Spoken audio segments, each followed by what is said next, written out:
What is going on, guys, and welcome to a new video.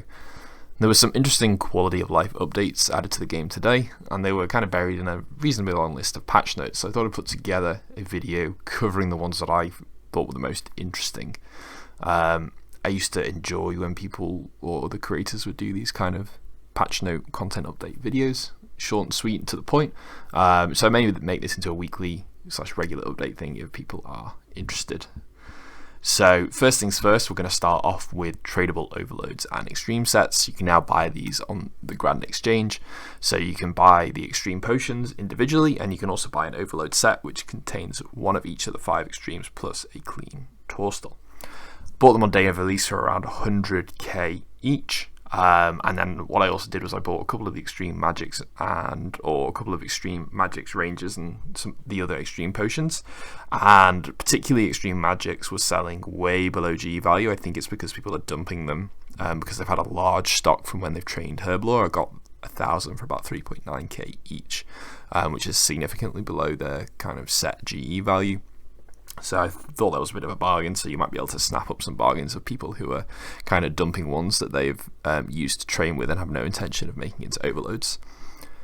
So the next update is the increased Anima drop rates. There was a lot of complaining about Anima drop rates with the new arrows, particularly the big ones where the rate of consumption was significantly higher than the rate of production. So they've increased Anima drop rates from pretty much all the sources that you can get them. I tested out gathering big anima from the Croesus skilling plots. I tested woodcutting and hunter, and I was getting between 8 and 9k an hour. I got 8.2k an hour at the woodcutting spot, and I got 9k an hour at the hunter spot. So you're looking at about 3,000 arrows per hour that can now be made, which is a reasonable upgrade from what it was before. Following those are two of the bigger updates, I would say, but there are some smaller quality of life updates that I think are worth mentioning in this list. So the first one, and one that I'm super happy with, is faster armor spikes. I do like to melee, and making those was a pain. I tested it out and it took me about 4 minutes to make 10k, so you're looking at about 150k an hour, so those are going to be a really minimal overhead in terms of how much time it actually takes to produce those now. And they've also increased how quickly you can create abyssal armor spikes, so their creation rate has been increased by 10x, so significantly better than it was before.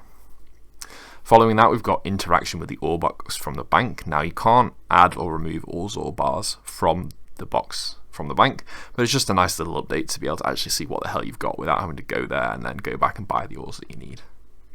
The next one is a farming quality of life update, and I feel like this is one that should have been added a long time ago, and I actually think it can be slightly improved. So there's a right click option that's been added to note produce, which is super useful, and they did actually, as a side note, they did miss one of the leprechauns, so the Trollheim leprechaun hasn't had it added as a right click option. But I actually think this should probably be a left click option instead of exchange.